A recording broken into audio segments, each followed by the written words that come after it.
예, 내일부터 다시 2주 동안 강도 높은 사회적 거리 두기가 시행됩니다. 특히 해외 유입 사례가 이어지면서 방역 당국의 고민이 깊어지고 있는데요. 전문가와 함께 자세한 내용 짚어보겠습니다. 최원석 고대 안산병원 감염내과 교수 전화로 연결돼 있습니다. 안녕하세요.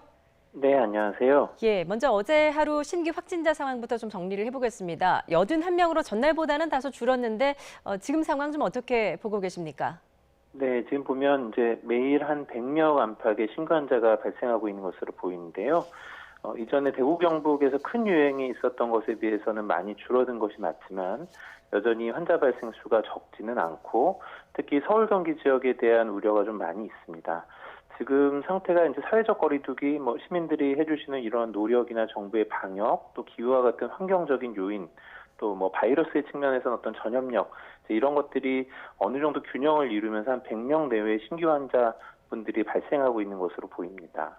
예, 지금 서울 경기에서 지금 확진자가 늘고 있는 이유는 또 해외 유입 사례하고도 연관을 지어볼 수 있는데 해외 유입 사례 어제 40건으로 전체의 절반에 이릅니다. 앞으로 이런 추세가 이어진다면 좀 방역 체제 어떤 변화가 필요하다고 보십니까? 네, 사실 전체 신규 환자 중에서 해외 유입이 차지하는 비중이 늘고 있다는 건 어떻게 보면 국내 상황이 다소 안정되어 간다는 소식이기도 하고요. 또 다른 한편으로는 해외 유입자에 대한 관리가 중요해진다는 걸 보여주는 거기도 하죠. 지금 현재 정부가 해외 유입자에 대한 관리를 점점 강화해 가겠다 이제 이렇게 이야기를 하고 있는데요. 사실 어떤 새로운 정책보다는 이제 해외 유입자에 대해서 2주간 자가 격리를 한다든가 이렇게 정부가 조치를 취하겠다고 이야기했던 이런 방안들이 철저하게 지켜지도록 만드는 것이 중요할 것 같습니다. 예, 당초에는 이제 고강도의 사회적 거리두기가 오늘 종료될 예정이었는데 정부가 이제 다시 2주를 연장을 했습니다. 적절한 조치였다고 보십니까? 네, 사실 현재 사회적 거리두기나 이런 방역의 조치가 완화되어도 괜찮겠다 이렇게 볼 수 있는 시기가 아니죠. 2주 후가 어떨지는 잘 모르겠습니다. 그렇지만 환자 발생을 차단시키기 위한 이런 시도들을 포기하지 않고 지속하겠다. 이제 이런 계획이라면 적어도 현재는 이런 조치들이 유지가 되어야 될 필요가 있다고 생각합니다. 예. 이제 문제는 이런 사태가 단기간에 끝나지 않을 거라는 건데 정부도 이제 그런 전망을 내놨습니다. 코로나19의 종식 시기 좀 조심스럽습니다만 언제쯤 가능하다고 보십니까? 네, 사실은 종식이라는 표현이 어려울 수도 있습니다. 네. 대부분의 전문가들이 생각하기를 장기적으로 유지될 것이다. 이제 이렇게 이야기를 하고 있고요. 이 장기적이라는 표현이 몇 주, 몇 달의 기간을 넘어서는 개념이거든요. 그리고 계절에 따라서 증가하거나 감소를 반복하는 그래서 1년을 넘어가는 상황이 올 수도 있기 때문에 네. 종식이라는 표현은 쉽지는 않을 것 같고 조금 안정이 되어가는 상황이 오는 것은 계절에 따라서 조금 여름식이나 이런 때에 환자가 좀 줄어드는 지금의 방역 수준이 유지된다면 그런 것을 볼 수 있는 시기는 있을 거라고 생각합니다. 예. 정부는 일단 이제 안정적인 수준의 그 목표점을 이제 하루 추가 확진자 50명 이내로 낮추는 것을 목표로 하고 있는 것 같습니다. 그 정도 되면 좀 안정적인 수준이다 이렇게 볼 수 있을까요? 네, 50명이면 현재보다 호전된 거는 맞죠. 네. 그렇지만 적은 숫자는 아니거든요. 그리고 또 이제 저희가 어떠한 기준을 딱 잡을 수 있는 절대적인 개념이라고 보기는 어렵습니다. 또 한 가지는 그 50명이라는 환자분들이 어떻게 발생한 환자분들인지가 또 중요할 것 같은데요. 만약에 전파 경로가 모두 확인되지 않는 환자가 50명이라면 이건 절대로 안정적인 수준은 아닐 것 같고요. 예. 전파 경로가 모두 확인되었고 다시 말해서 정부가 관리할 수 있는 이 방역의 관리의 범위 안에서 환자가 그 정도 발생하는 상황이라면 그 경우에는 조금 안정적인 상황으로 들어왔다고 볼 수도 있을 것 같습니다. 예, 일단 이제 정부의 방역 관리 내에 들어오는 게 중요하다 이런 말씀이시고요. 또 네. 정부의 이런 강력한 조치에도 불구하고 이제 요즘 문을 여는 학원들이 늘고 있고 또 주말에는 현장 예배를 진행하는 교회들도 있습니다. 또 그런가 하면 이제 국민들도 아무래도 지치다 보니까 나들이 객들 행렬도 늘고 있거든요. 그렇다 보니까 이제 좀 어떤 더 대응책이 필요한 게 아니냐라는 목소리도 나오고 있는 것 같습니다. 어떻게 보십니까? 네, 사실 그동안에 사회적 거리두기가 어느 정도의 강제력이 없지는 않았지만 대개는 이제 시민들께서 자발적이고 적극적으로 참여를 해주셨기 때문에 유지가 되어 오던 것이거든요. 그런데 이제 말씀해 주신 것처럼 기간이 길어지다 보니 지치기도 하고 자발적으로 계속 유지하기가 어려운 것도 사실이고요. 또 다른 한편으로는 뭐 생계의 문제나 이런 경우도 있는 것 같습니다. 만약에 이런 생계와 관련돼 있는 부분이라면 단순히 이제 강제력만으로 되는 건 아니라고 생각하고요. 지원을 통해서 좀 버텨갈 수 있도록 도와주는 것이 필요할 것 같고, 그 이외의 부분에 있어서는 좀 지켜지지 않는 부분이 자발적인 수준으로만 유지가 되기 어렵다면 일정 수준의 강제령을 상황에 따라서는 좀 발휘해야 될 부분도 있다고 생각합니다. 예.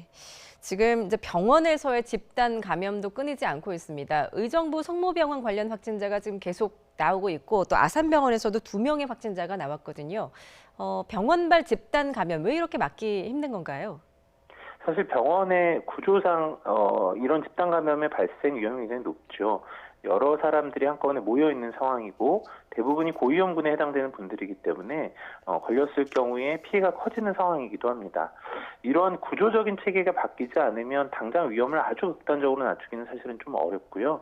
이러한 부분 장기적인 관점에서 효율보다는 안전을 추구할 수 있는 체계로 좀 보완이 필요할 것 같고요. 현재 상황에서 할 수 있는 것이라면 일단 의료기관을 이용하시는 분들이 충분한 정보, 본인에 대한 위험도를 판단할 수 있는 정보를 좀 공유해 주시는 것, 또 직원이나 환자분들처럼 이제 유입하시는 분들에 대한 관리를 철저히 지켜나가는 것, 이 정도가 지금 할 수 있는 최선인 것 같습니다. 예, 좀 구조적인 체계를 바꿔야 된다라고 지적을 해주셨는데 어떤 것들이 있을까요?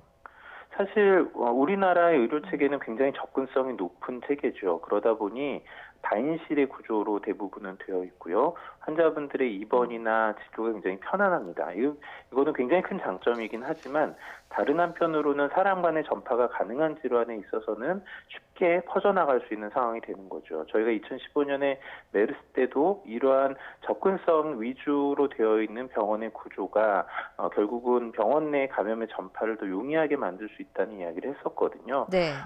이러한 부분에 이제 구조적인 변화가 좀 필요하다는 것이죠. 예, 일단 다인실에서 좀 1인실 구조를 확대할 필요가 있다라는 말씀이신 것 같습니다. 예, 그런가 하면 이제 병원의 확진자가 방문한 그 목욕탕을 통해서 또 지역 감염이 일어나는 사례도 발생을 했습니다. 목욕탕 이용 어떤 부분을 좀 주의해야 된다고 생각하십니까? 네, 사실 뭐 목욕탕이라는 것보다는 여러 사람이 실내에서 근접해서 모일 수 있는 그런 상황이 중요한 것일 텐데요.